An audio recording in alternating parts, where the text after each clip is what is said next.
Hello, I'm glad you're here. I'm NatsMan, and I'm reading the Bible from the beginning to the end, from Genesis to Revelations. Please join me in this journey and make God's Word a part of your everyday life. Please hit that subscribe button so you'll be notified every time I post a new video and you won't miss any parts of this Bible read. This is video number 400, and today we're reading from the book of Matthew, starting in chapter 27. Matthew chapter 27.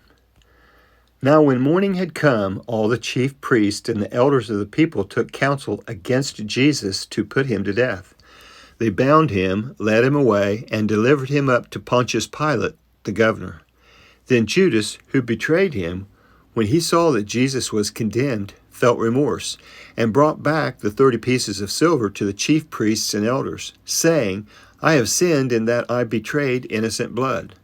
But they said, What is that to us? You see to it. He threw down the pieces of silver in the sanctuary and departed. Then he went away and hanged himself. The chief priests took the pieces of silver and said, It's not lawful to put them into the treasury, since it is the price of blood. They took counsel and bought the potter's field with them to bury strangers in. Therefore that field has been called the field of blood to this day. Then that which was spoken through Jeremiah the prophet was fulfilled, saying, They took the 30 pieces of silver, the price of him upon whom a price had been set, whom some of the children of Israel priced, and they gave them for the potter's field, as the Lord commanded me. Now Jesus stood before the governor, and the governor asked him, saying, Are you the king of the Jews? And Jesus said to him, So you say. When he was accused by the chief priests and elders, he answered nothing. Then Pilate said to him, Don't you hear how many things they testify against you? He gave him no answer, not even one word, so that the governor marveled greatly. Now at the feast the governor was accustomed to release to the multitude one prisoner whom they desired. They had then a notable prisoner called Barabbas. When therefore they were gathered together, Pilate said to them, Whom do you want me to release to you, Barabbas or Jesus who is called Christ? For he knew that because of envy they had delivered him up. While he was sitting on the judgment seat, his wife sent to him, saying, Have nothing to do with that righteous man, for I have suffered many things today in a dream because of him. Now the chief priests and the elders persuaded the multitudes to ask for Barabbas and destroy Jesus. But the governor answered them, Which of the two do you want me to release to you? They said, Barabbas. And Pilate said to them, What then shall I do to Jesus who is called Christ? They all said to him, Let him be crucified. But the governor said, Why? What evil has he done?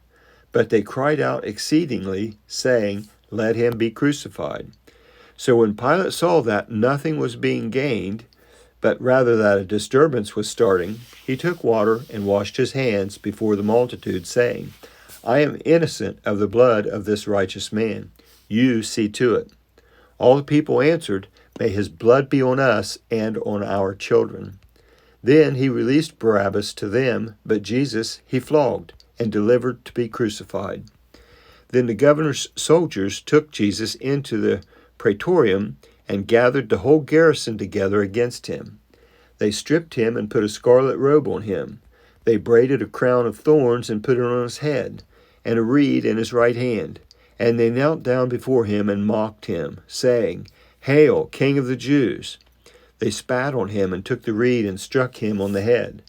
When they had mocked him, they took the robe off him and put his clothes on him and led him away to crucify him. As they came out, they found a man from Cyrene, Simon by name, and they compelled him to go with them, that he might carry his cross. When they came to the place called Golgotha, that is to say, the place of a skull, they gave him sour wine to drink mixed with gall, which, when he had tasted it, he would not drink.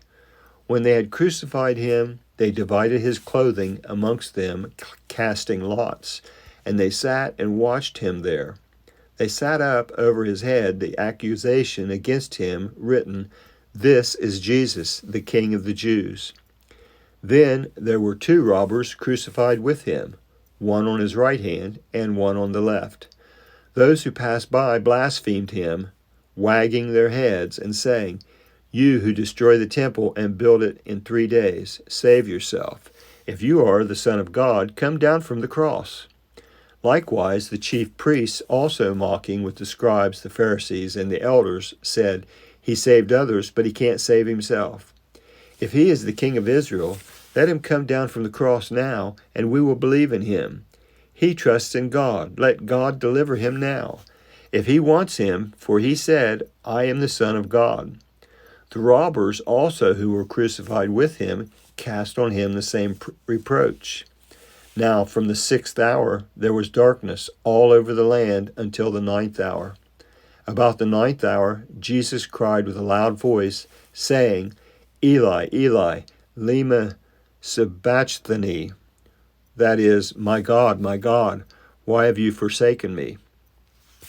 Some of them who stood there, when they heard it, said, "This man is calling Elijah."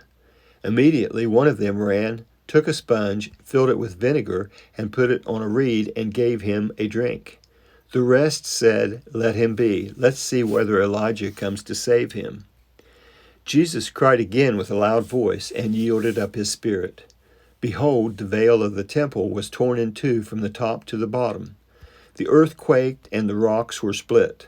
The tombs were opened, and many bodies of the saints who had fallen asleep were raised. And coming out of the tombs after his resurrection, they entered into the holy city and appeared to many. Now the centurion and those who were with him watching Jesus, when they saw the earthquake and the things that were done, they were terrified, saying, "Truly this was the Son of God." Many women were there watching from afar, who had followed Jesus from Galilee, serving him. Amongst them were Mary Magdalene, Mary the mother of James and Joseph, and the mother of the sons of Zebedee. When evening had come, a rich man from Arimathea named Joseph, who himself was also Jesus' disciple, came. This man went to Pilate and asked for Jesus' body. Then Pilate commanded the body to be given up. Joseph took the body and wrapped it in a clean linen cloth, and laid it in his own new tomb, which he had cut out of the rock. Then he rolled a large stone against the door of the tomb and departed. Mary Magdalene was there, and the other Mary sitting opposite the tomb. Now on the next day, which was the day after the preparation, the chief priests and the Pharisees were gathered together to Pilate, saying, "Sir, we remember that your deceiver said while he was still alive, 'After 3 days I will rise again.' Command, therefore, that the tomb be made secure until the 3rd day, lest perhaps his disciples come at night and steal him away and tell the people he is risen from the dead, and the last deception will be worse than the first." Pilate said to them, "You have a guard. Go, make it as secure as you can." So they went with the guard and made the tomb secure, sealing the stone. That is 27. Now Matthew 28. Now after the Sabbath, as it began to dawn on the 1st day of the week, Mary Magdalene and the other Mary came to see the tomb. Behold, there was a great earthquake, for an angel of the Lord descended from the sky and came and rolled away the stone from the door and sat on it. His appearance was like lightning, and his clothing white as snow. For fear of him the guards shook and became like dead men. The angel answered the women, "Don't be afraid, for I know that you seek Jesus who has been crucified. He is not here, for he is risen just like he said. Come see the place where the Lord was lying. Go quickly and tell his disciples, he has risen from the dead, and behold, he goes before you into Galilee. There you will see him. Behold, I have told you." They departed quickly from the tomb with fear and great joy, and ran to bring his disciples word. As they went to tell his disciples, behold, Jesus met them, saying, "Rejoice." They came and took hold of his feet and worshipped him.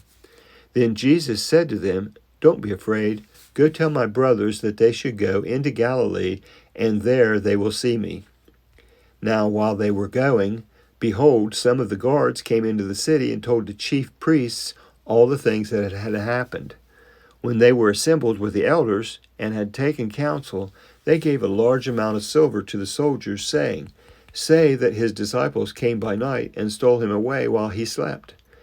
If this comes to the governor's ears, we will persuade him and make you free of worry." So they took the money and did as they were told. This saying was spread abroad amongst the Jews and continues until today. But the 11 disciples went into Galilee to the mountain where Jesus had sent them. When they saw him, they bowed down to him, and some doubted. Jesus came to them and spoke to them, saying, "All authority has been given to me in heaven and on earth. Go and make disciples of all nations, baptizing them in the name of the Father, and of the Son, and of the Holy Spirit, teaching them to observe all things that I commanded you. Behold, I am with you always, even to the end of the age." That is the end of Matthew 28, the end of the book of Matthew, and the end of this video. That was the book of Matthew, chapters 27 and 28 on video number 400. I'd like to thank you for joining me in this project, in this endeavor to read the entire Bible. I hope you enjoy listening to it as much as I enjoy reading it. Please feel free to comment if you'd like, and also please subscribe and give this a thumbs up if you enjoyed it. If this is your first visit to NatsMan Reads the Bible, I leave a link in the description below to the intro video that explains what I'm working to accomplish here. I hope you come back for the next video, which will be the recap summary of the book of Matthew. Until then, thank you. I hope you have a blessed day. I'm NatsMan, and I'm out.